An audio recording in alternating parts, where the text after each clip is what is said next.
Buenos días, les doy la bienvenida a este espacio de conferencias de conocimientos que inspiran. Buscamos con este espacio conectarnos con las ideas, los conocimientos, las visiones que cada investigador o estudiantes desarrolla en el interior de las aulas y los laboratorios y para que trasciendan esos límites y se conviertan en inspiraciones. Entonces, hoy, en el mes de la ciencia, en la Universidad Nacional de Tucumán, desde la Facultad de Ciencias Exactas y Tecnología, tenemos el privilegio de contar con expositores excepcionales que generosamente van a compartir con nosotros sus investigaciones y conocimientos para que de ese modo consigamos o nos encontremos con ideas transformadoras que nos inspiren.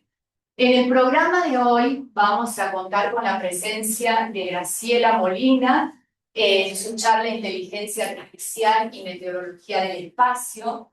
Luego va a estar con nosotros Rocío Contreras con búsqueda de precursores sísmico-electromagnéticos en la ionosfera. Y finalmente, para cerrar este ciclo de sesiones, Paula Rauco con el desarrollo de productos agroindustriales con alto valor agregado en la región del NOA. Entonces, le damos lugar a nuestra primera disertante para que inicie su exposición y ella se va a presentar. Quiero agradecer también a los distintos departamentos que cobijan la investigación de nuestros expositores por haber participado de esta sesión. Gracias. Bueno, muchas gracias por la invitación. Creo que es un excelente lugar de discusión. Me parece que es muy interesante lo que se está generando en nuestras charlas. Así que, bueno, un poco les voy a contar de lo que estamos haciendo.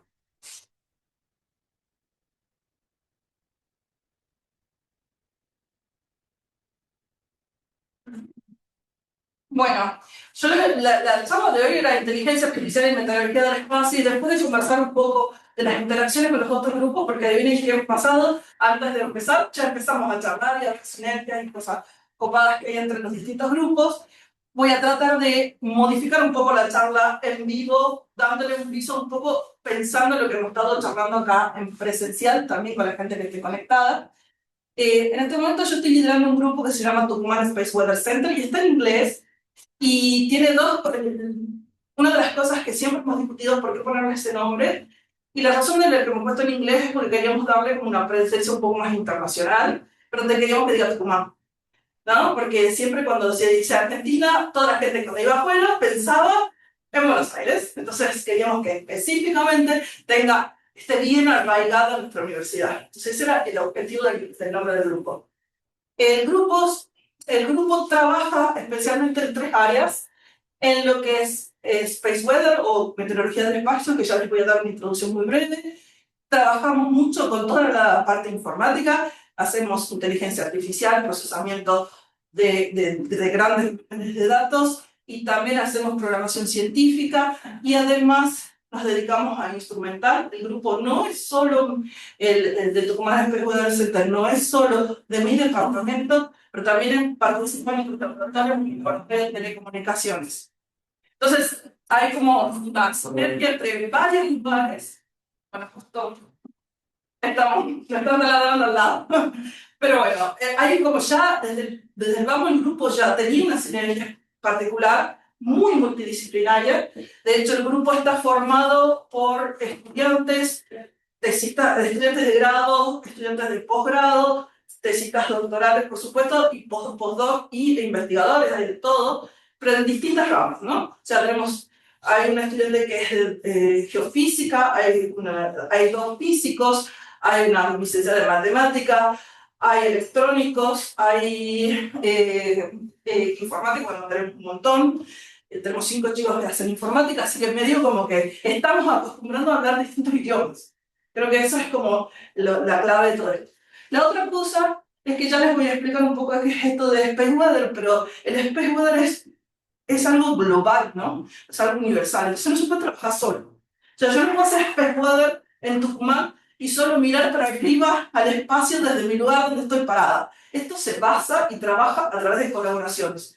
Nosotros tenemos un montón de colaboraciones y les quería mencionar algunas, a pesar de no habernos puesto específicamente en la charla, porque conversando acá con los colegas, creo que para que vean un poco las visiones del equipo, el equipo trabaja con muchos colaboradores. Yo tengo también un cargo como asociada en INGB, que está en Roma. Hay otro grupo que trabaja con NASA, trabajamos con distintos institutos, INPE de Brasil. O sea, es realmente una comunidad mundial y es la única forma de hacerlo. No podemos, como digo, mirar solo para arriba y en nuestro puntito. También en Argentina tenemos muchos proyectos colaborativos. Los instrumentos que tenemos no solo están en Tucumán, la mayoría de ellos están en los predios de la UNT y en los predios de la FACER. Ya son instrumentos para mediciones de la alta atmósfera nuestros. No son nuestros realmente, pero están acá y los administramos desde acá. Pero también tenemos en distintos lugares de Argentina, tenemos en Bahía Blanca, tenemos en Ushuaia, administramos, y si Dios quiere y todo sale bien, esperamos contar con 3 equipos más para distribuir en otros lugares de Argentina. Estamos evaluando algunos 3 o 4 lugares más. Entonces, creo que la palabra es colaboración acá, ¿no? O sea, desde el punto de vista de la influencia. ¿Pero qué es esto de Space Weather, o meteorología del espacio? Básicamente, y lo voy a hacer muy, muy sencillo, vamos a ver el cartoon que está allá hacia la izquierda, está el Sol, y hay un puntito chiquitito, esa es la Tierra. ¿Se acuerdan cuando en el secundario, con la visión, no sé, como de caricatura que teníamos del campo geomagnético, eran 2 polos bien redonditos y hermosos? En realidad no funciona así. El campo geomagnético, si ven, está como las líneas cerradas de campo, están de un lado, que está del día, está dando el sol, y de la derecha está todo como estirado, eso se llama magnetopolar. Y entonces, en realidad, la configuración es un poco más compleja de lo que nos han dicho. El Sol todo el tiempo está emitiendo lo que se llama el viento solar y eventualmente existen eventos extremos donde se producen estos ahuyentamientos, reacciones solares o solar flares, que son estas emisiones muy abruptas, ¿no? de radiación solar, pero también eventualmente liberan plasma que se llaman masas de eyección coronal o coronal mass ejection. ¿Qué es lo que significa? Y hablando muy simplificadamente, todos estos eventos tienen un impacto en nuestro ambiente, en nuestro geoambiente, digamos, en nuestro campo geomagnético y también hasta nuestra atmósfera superior, sobre todo. Entonces, acá a la derecha van a ver, este es un evento, el año pasado ha sido el evento más extremo registrado de este último ciclo solar, fue el 10 de mayo del año pasado, 2024, y ahí arriba ven, esas son fotos reales del Sol con un instrumento que está en la sonda SDO de NASA, y van a ver ese abrillantamiento de allá arriba. Eso es una flare, y fue lo más importante, porque cuando ocurren estos eventos, estas partículas, digamos, del plasma que viene desde el Sol a través de la CME, en este caso de las coronal mass ejection, pueden penetrar nuestra atmósfera a través de los polos, y eso produce que haya un incremento de campo eléctrico, campo magnético ingresando y partículas precipitando que modifican nuestro ambiente, nuestro geoambiente, modifican particularmente nuestra ionosfera. Y a nosotros nos importa la ionosfera porque es el medio por excelencia para las telecomunicaciones. Entonces, si enganchamos todo nos importa, ¿se dan cuenta? O sea, estamos todo enganchados.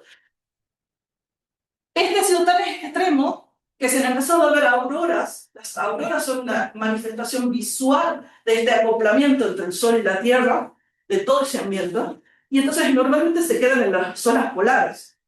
Pero cuando hay eventos tan extremos como esto se expande y estas partículas llegan a otros lados que no deberían llegar, o típicamente no llegan. Entonces ha empezado a verse auroras en todo Norteamérica, hasta México vio auroras. En todo el sur de nuestra paradora se vieron auroras, y este es del Servicio Meteorológico Nacional, gente que iba mandando fotos de lo que veía auroras impresionantes. ¿Cómo lo vimos, aurora? Yo estaba esperándolas, por supuesto, obvio. Hubiera sido como, estaba así, pero en realidad no estaba justo en ese momento, estaba parada en un aeropuerto. Todo el mundo estaba viendo aurora y yo parada adentro, que podía salir. en ese momento, pero todo el mundo estaba, el grupo estaba expectante, por favor, que llegue alguito. No llegaron las auroras, pero llegaron efectos nocivos para las comunicaciones acá. No les voy a mostrar, porque no es el scope de esto, pero el que quiera ver las cosas y ver cómo se ven esos datos, les podré contar. Bueno, ahora está claro que esto es bastante complicado, ¿no? Es bastante complejo, entenderlo es muy complejo, pero además las escalas que se toman son muy diferentes. Pensemos que si yo mido cosas en el espacio, voy a estar midiendo en unidades astronómicas.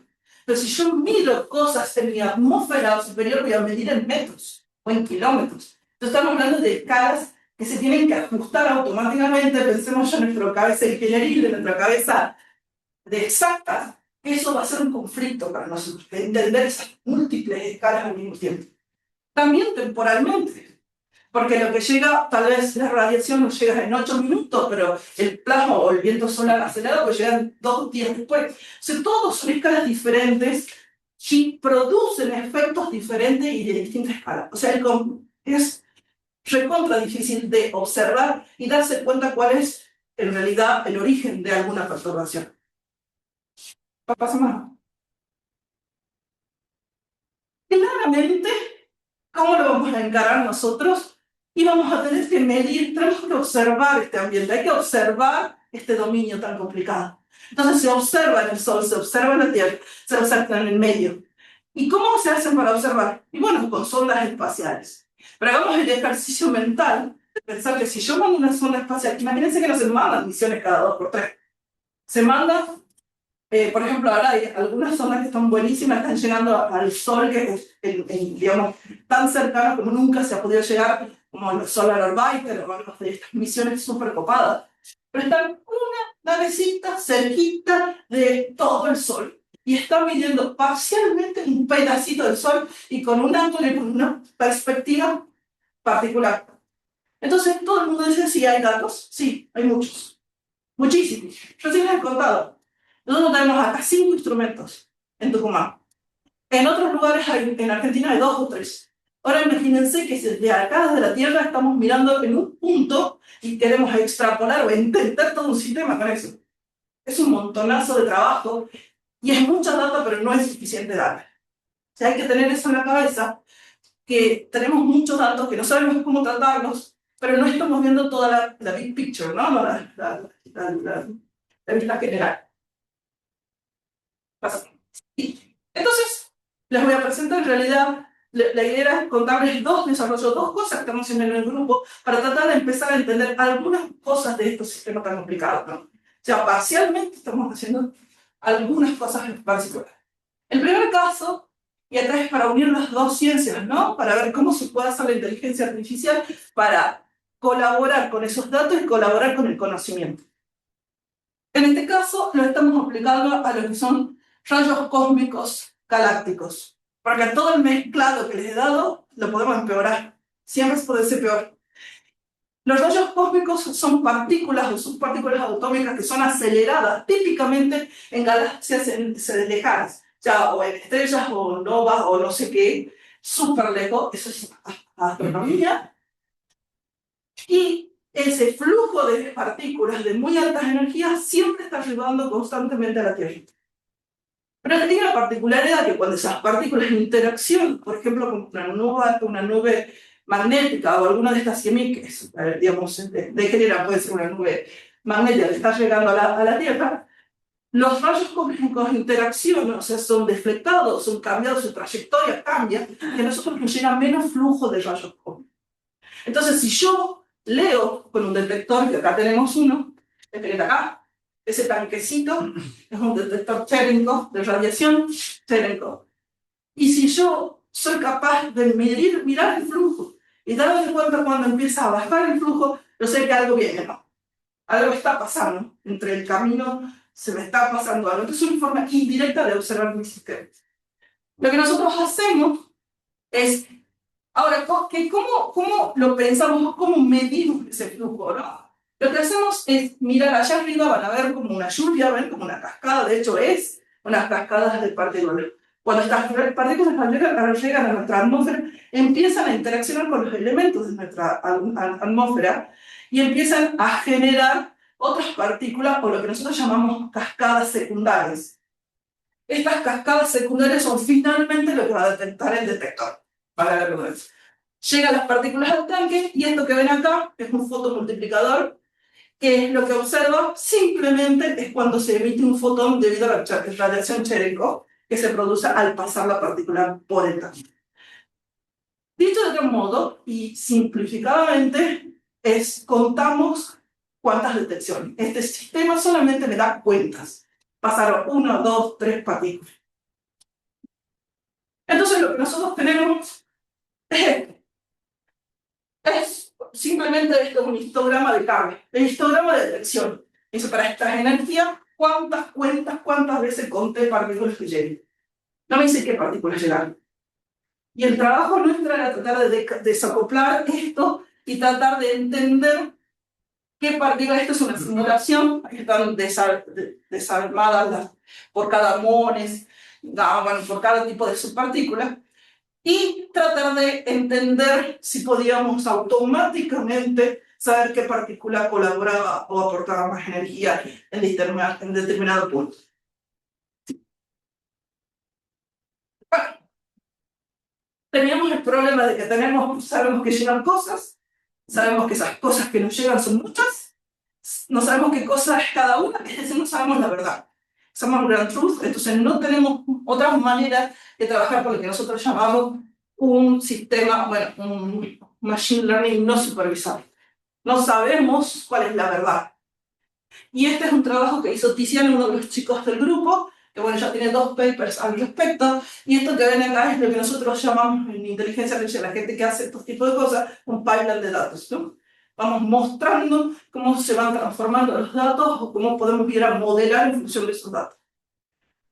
Y desde la adquisición de los datos, bueno, hicimos muchísimas cosas, pero creo que lo más interesante y lo que quiero destacar de esto es que teníamos muchísimos datos, y cuando digo muchísimos, digo muchísimos.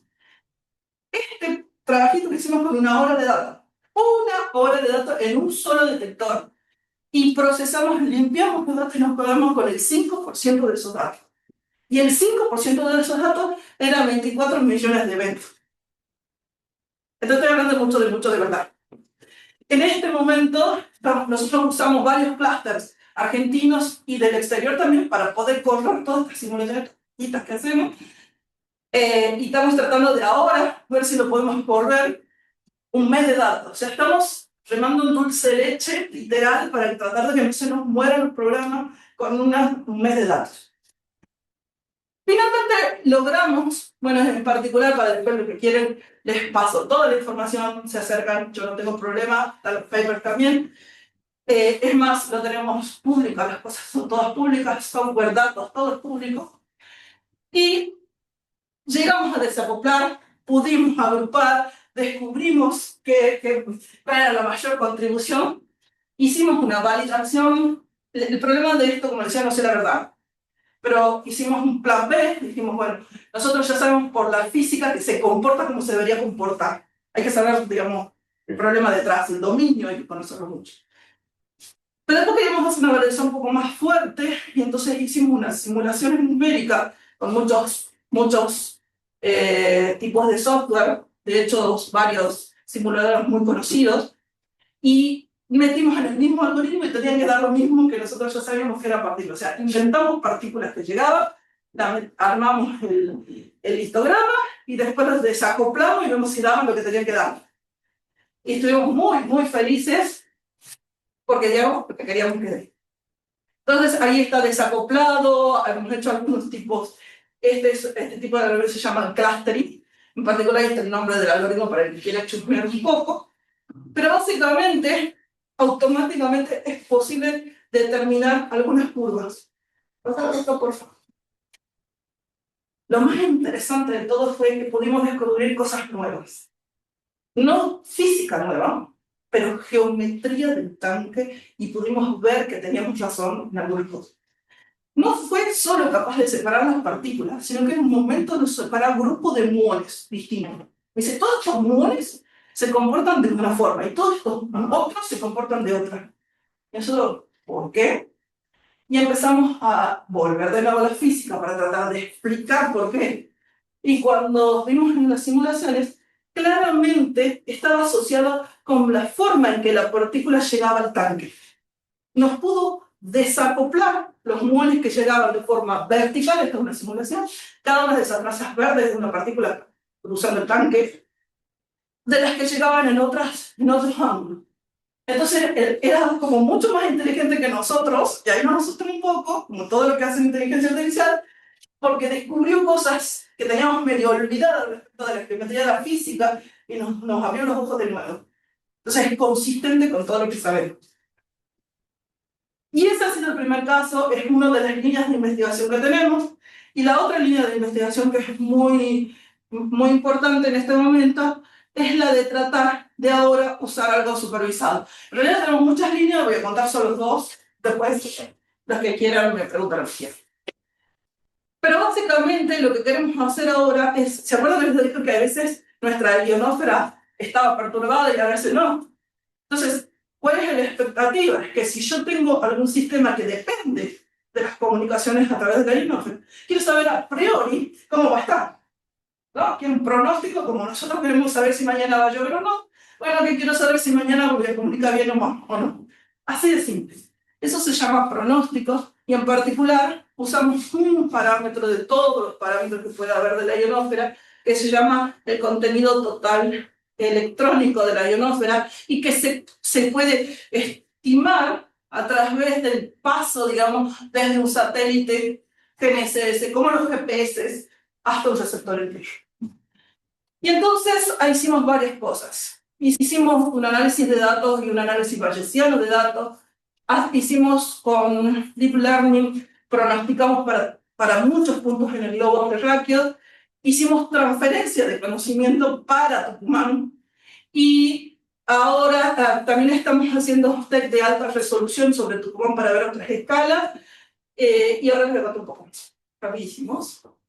Este es un paper también de este año, y lo que hicimos, ven esos puntitos que están en el globo. Bueno, lo que hicimos es básicamente hacer un algoritmo, usar inteligencia artificial, una técnica, tres técnicas en realidad, LSTM, GRU y CNN, para los que son más técnicos, después les cuento también. Pero para cada uno de ellos hicimos la estimación de a 24 horas antes y tratar de saber qué pasaba 24 horas hacia atrás, hacia adelante. Llegamos a estos errores, que para la gente que maneja un poco el concepto de TEC, saben que estos errores son hermosos, ¿no? Tenemos errores hasta de 3 TEC, unidades de TEC, y acá había una cosa muy evidente que nos daba muy mal, ¿sí? O sea, cada colorcito son distintos modelos, y nos daba todos mal acá. Y era lo que esperábamos. Cuando vimos que ahí nos va mal, a pesar de que todo el mundo piensa que está todo mal, nosotros nos alegramos. Porque esto es consistente de nuevo con la física.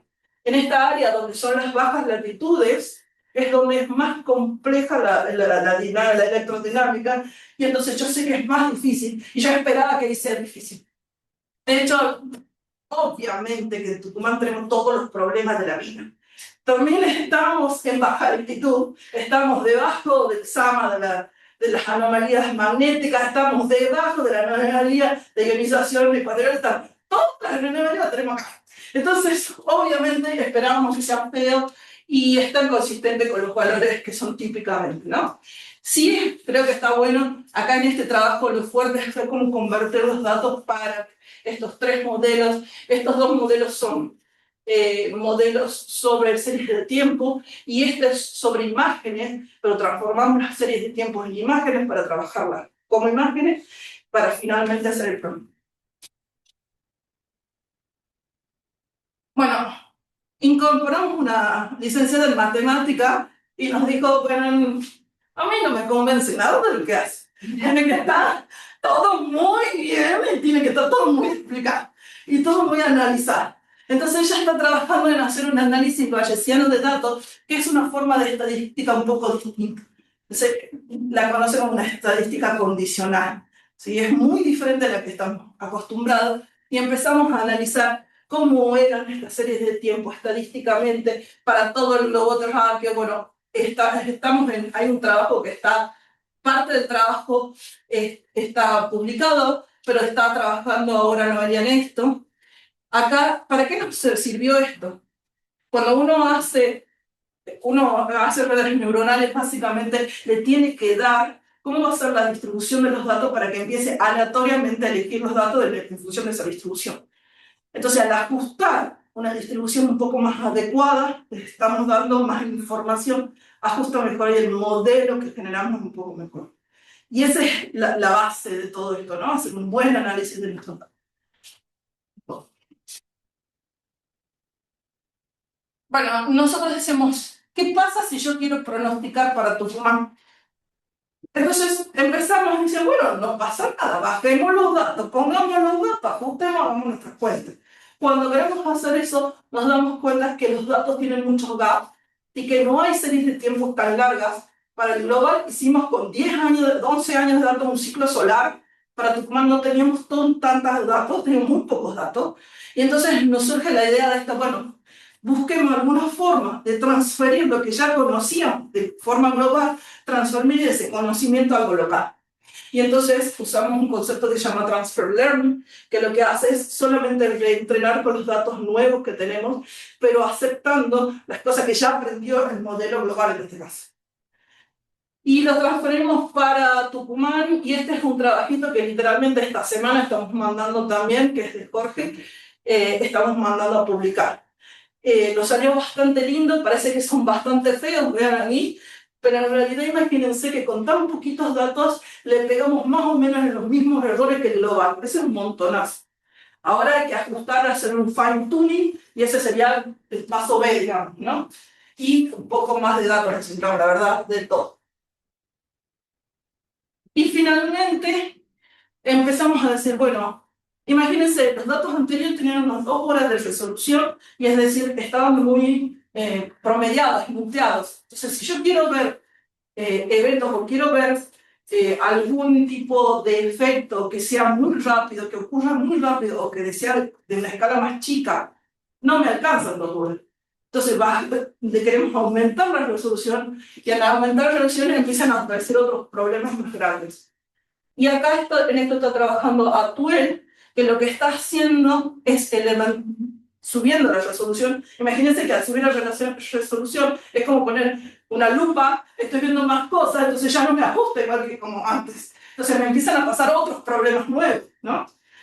En particular está trabajando con un código, con un algoritmo que se llama, basado en la atención, se llama Transformers, que no es la película, pero este tipo de algoritmo se basa en el concepto de autoatención o self-attention, que lo que hace es decir, de todos los datos, en vez de aprender de las 24 horas antes, vaya y decida cuál es hacia atrás el dato más relevante. Entonces le presta atención a los datos que van a ser relevantes para ese punto. Este algoritmo se usa, por ejemplo, en ChatGPT. Un ejemplo, ¿no? Entonces, ese tipo de algoritmo es el que está usando ahora. Acá vemos algunas de las cosas. Miren cómo le pega hasta los un poquito más extremos, le pega hermoso.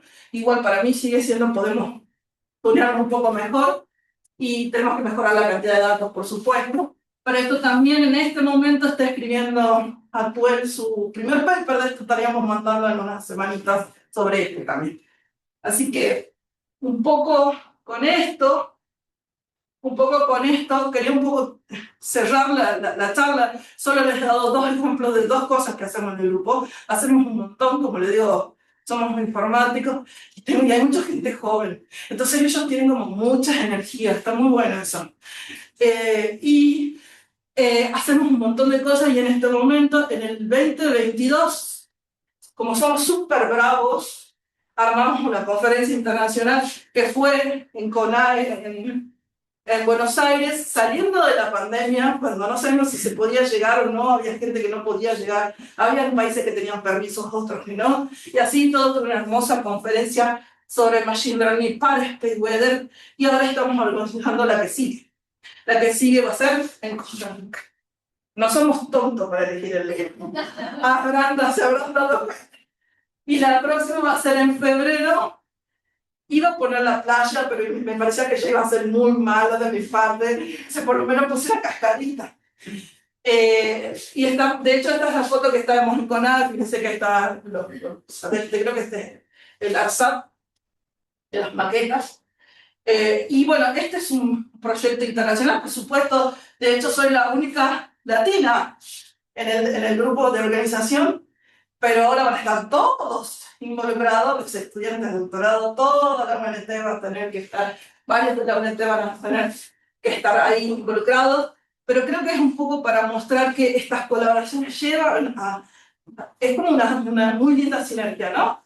Juntarte con mucha gente y que termina llegando, arribando a este tipo de cosas, entre otras. Y bueno, nada, eso. Y cualquier cosa que me quieran preguntar, estoy abierta a lo que necesiten. Ah, y ahí está el Instagram que me mataron los chicos porque hay mucha gente joven, los avisé. Entonces ellos, nada, por menos se manejan, les aviso. Entonces nada, si quieren seguirnos, hacemos las cosas que estamos haciendo en el grupo. Genial. Bueno,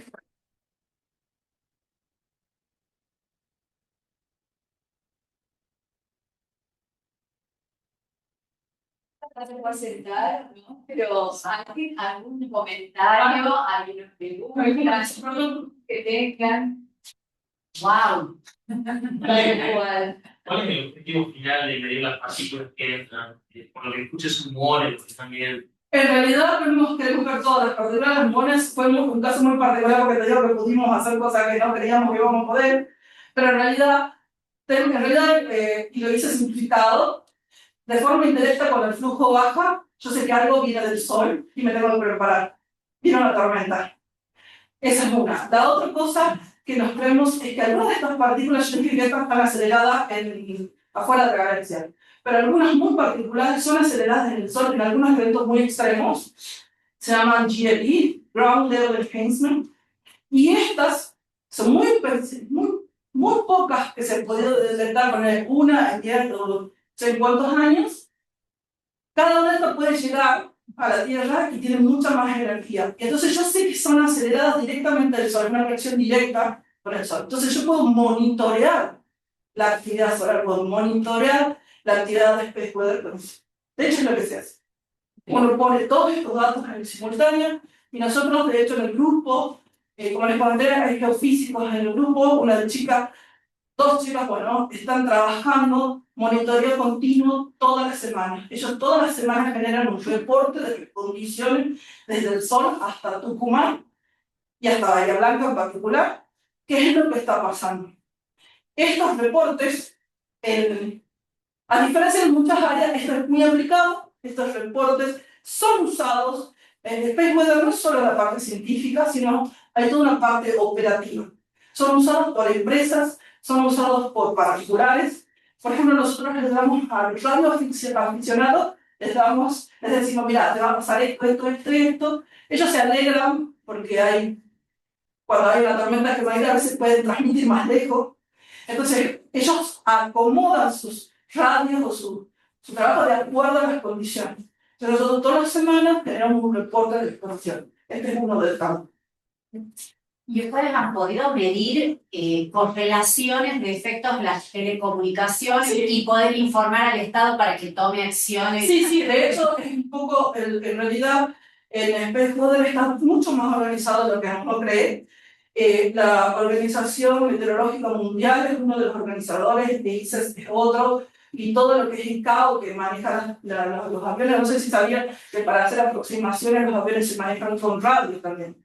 Entonces, y en realidad con GPS también, o sea, todo lo que afecta a telecomunicaciones está organizado. Entonces, existen operadores oficiales que dan el reporte oficial incluso para las misiones espaciales, no puedes largar nada si no estás en conexiones. Hay un caso muy típico de Starlink que perdió un montón de satélites porque todos dicen, no los largues. Sí, más sí lo largaron, se murieron todos.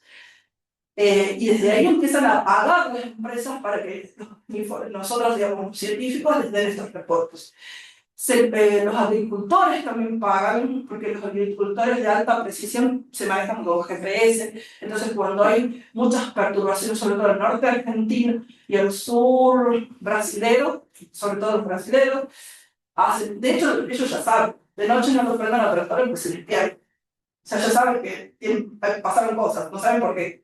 Entonces, estos reportes se los dan específicamente. Pero está todo, como te puedo decir, tabulado. Existen reuniones, se hacen anualmente, donde se toman las decisiones juntos con los usuarios, qué es lo que ellos necesitan que se reporte. Hay 4 organizaciones, 4 entes que oficialmente están reportando. En Latinoamérica se está armando una latinoamericana, porque por países no podemos competir, por ejemplo, con UK. No podemos competir con Estados Unidos, con NOAA. NOAA, bueno, ahora sí, porque NOAA está todo mal. Está bien, ¿no? Lamentablemente. Pero están muy mal. Pero no podemos competir directamente, entonces se está haciendo un consorcio latinoamericano. Nosotros formamos parte del consorcio y tenemos distintos roles dentro de ese consorcio para dar a la aviación civil, a distintos lugares. Y ellos toman decisión. También estamos haciendo sobre esto, que es en realidad sobre partículas cargadas, en realidad sobre radiación, estamos haciendo con Iberia. Iberia nos piden que nosotros hagamos un pequeño modelito de cuál es la cantidad de radiación efectiva sobre los seres humanos, porque allá hay una cosa que está tabulada, no se sabe de verdad. Entonces estamos viendo de hacer algunas cosas con Iberia, en realidad estamos trabajando nosotros a un lado, acompañando un grupo de España, trabajando en ello. Entonces se hacen como muy particulares, pero sí se hace directamente con el usuario. Bueno, gracias por la presentación.